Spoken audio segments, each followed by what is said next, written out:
Well, excited to have all you guys here and looking forward to the beginning of another season of football here at EKU.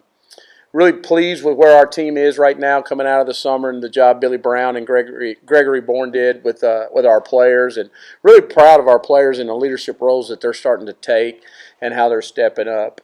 We've had, 4 days of practice now. Today's our first day off, and really like the direction that we're going in. We've got to continue to improve. We're far away from being ready for game one, but we'll get there. But really excited about our schedule. It's a challenging schedule. Starting off with 2 MAC schools and then heading into the ASUN heading into another non-conference with Charleston Southern, then down at Austin Peay for homecoming in their homecoming in the ASUN. So excited about the ASUN and what it brings as far as scheduling and quality football teams. So again, thank y'all for being here. I think the buy-in to what we're trying to continue to develop here. I think you hear them talking like our coaches talk, and not all the time, obviously, but on the field, in meetings, talking about the things that matter. Or we talk about our core values. I hear them talking about them. Team rules, different things that we do, and how to play the game. And I think the relationship, the continuity we had with our staff to our players has been really good for the players and for us as a staff. And so those things, I know. Everybody wants to know football stuff. We don't get to see them much in the summer for 2 reasons. It's vacation time and it's portal recruiting time. But again, that's a whole nother story. But it's it's good to hear them communicate that way, because that means their buy-in is going the way we want it to go. In year 3, does it finally feel normal? The first year was discombobulated. Second year, you're trying to catch up. Is this now where we see some normalcy and a rhythm to everything you do? Yes, I think so, and I think that's, for me as a first-time head coach, to develop who I am and what we want to see as a program.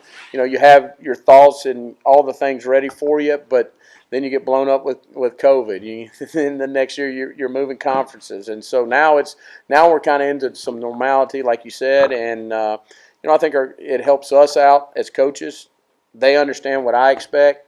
The players understand what they expect and what I expect, and so we can continue to hopefully improve. Go ahead, Thomas. It does. It's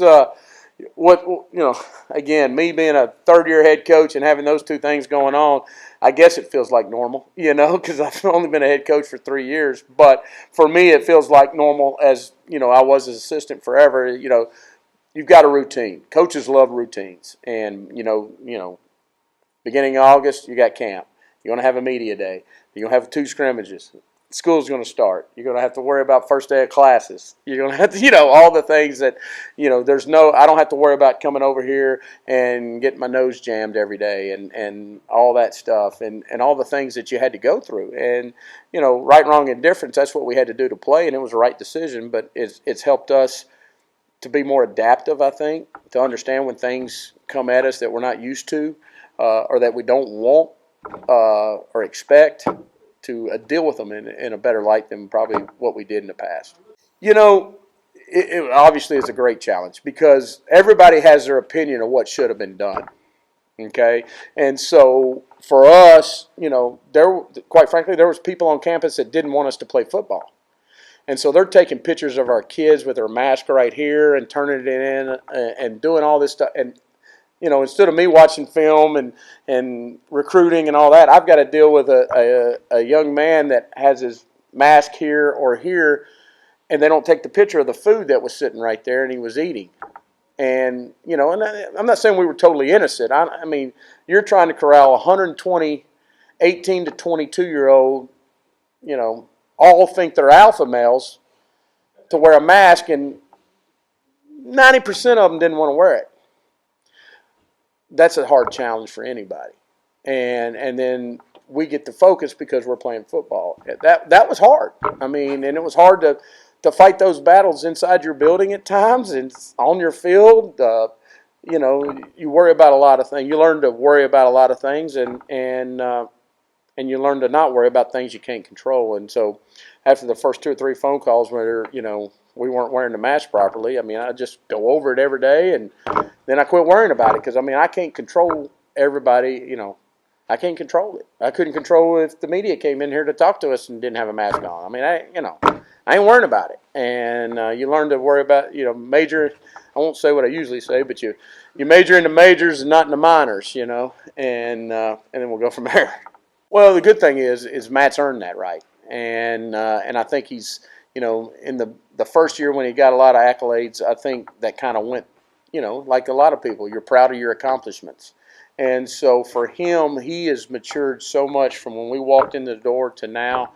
It's truly a credit to him, to Jake Johnson, our defensive coordinator, Derek Day, his position coach, Billy Brown in the weight room. I mean, it's a culmination. Gary McPeak's talked to him many times. I mean, it's a culmination of all these guys that pour into him and other people to get them to where they are, to realize, that all those pats in the back are great, but if you don't perform, they become stabs in the back. And that's how life is on this stage. And, you just got to understand that you got to be consistent. It's our second core value, purpose. You got to be consistent in your performance. And what you did yesterday doesn't matter today. Well, when you've got leadership and your players start driving the team, and that's what we're striving for, for them to drive the team, it helps. And those two are the key cogs, as everybody knows. Parker's really a really good quarterback. I mean, he's having a great camp right now. He's picked up his leadership skills. He's such a good person. All our players respect him. He gets all the accolades, he gets all the attention, but it's not like they resent that with Parker. Same thing with Matt. Matt's really grown in that leadership role on the field, and it just helps you direct and set expectations on each side of the ball because of how they play.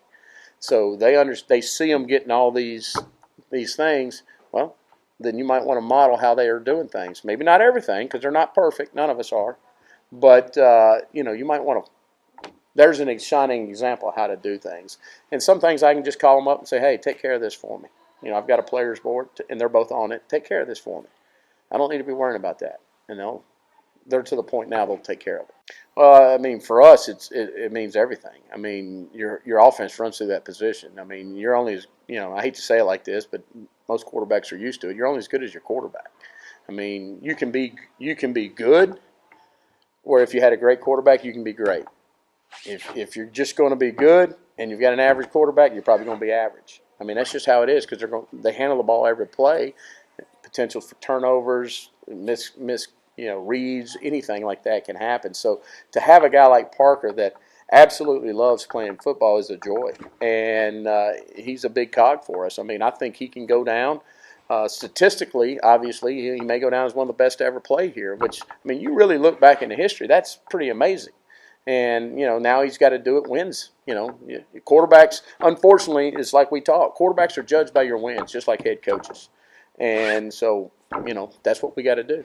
I think his accuracy's gotten better because of his footwork. Trent Stillman's done a great job of working with him on that, and Parker's done a great job of accepting that. I mean, they really broke it down, went through some things video-wise in the offseason, and now they're implementing it, at the time we had this summer, that you can work with them.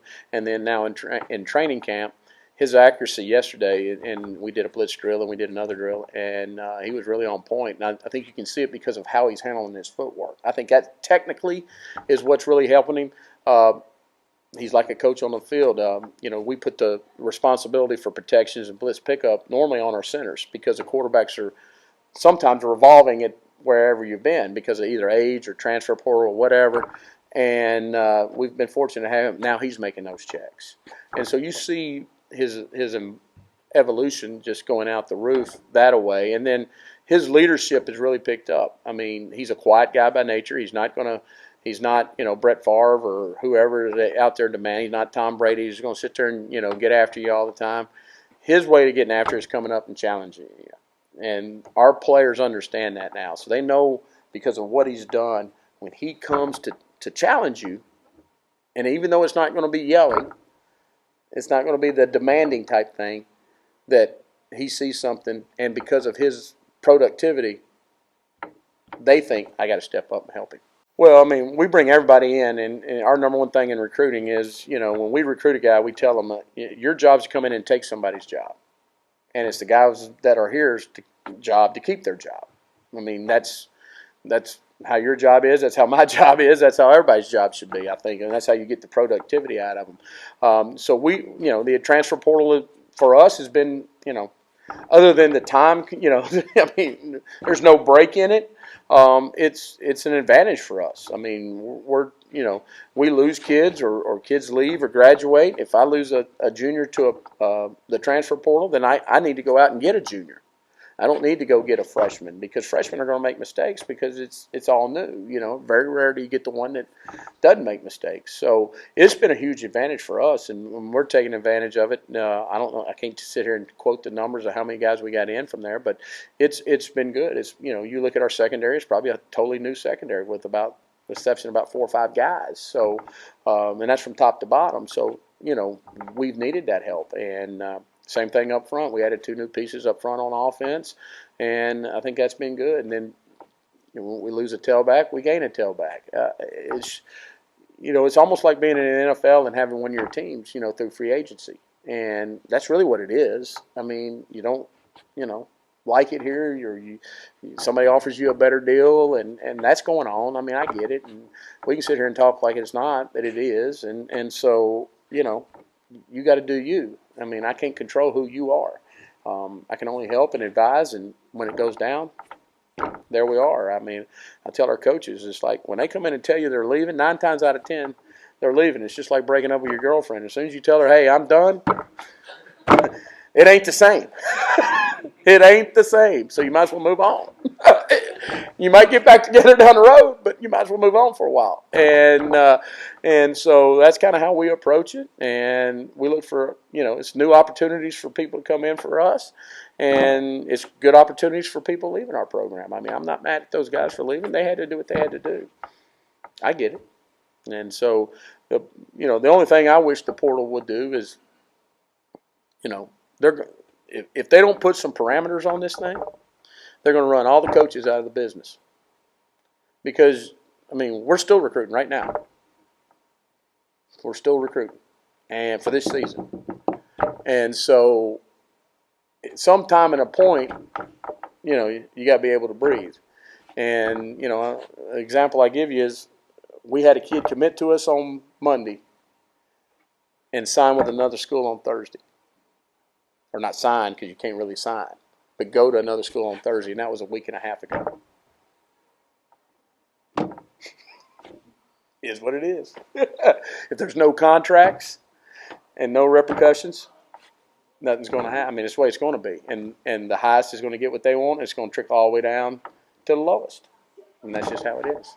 I mean, we can sit here and run around the circle, chase the tail, but that's all we're doing is chasing the tail. Well, I think obviously in the offseason we want to improve our FBI football intelligence and continue to understand what we want, both offense, defensive, and special teams wise. We always want to upgrade our talent. I mean, we always want to increase what we bring in to increase competition because it's so important. And then just continue to stress fundamentals and understanding, the biggest thing we're at now in our program is in year 3 is guys knowing how everything fits. And so if I'm a linebacker, my drop is to be in the hook curl area. Why? I don't need to go over there and try to make that play. I need to worry about me. So if somebody doesn't land or something doesn't happen, I'm where I need to be, and that's why. And not be greedy about trying to go over there, and then understand when I can go over there and make those plays. Those things are important. Continuing to build our relationships to where we understand each other and be around each other and love and serve each other. I think those things are so important that people forget that when you put a bunch of young people together, the maturity level is probably not as high as you want it. I mean, let's be honest, mine's probably not as high as it needs to be sometimes. But you got to know each other, and you got to care for each other. You got to know what makes each other tick. Those things are important.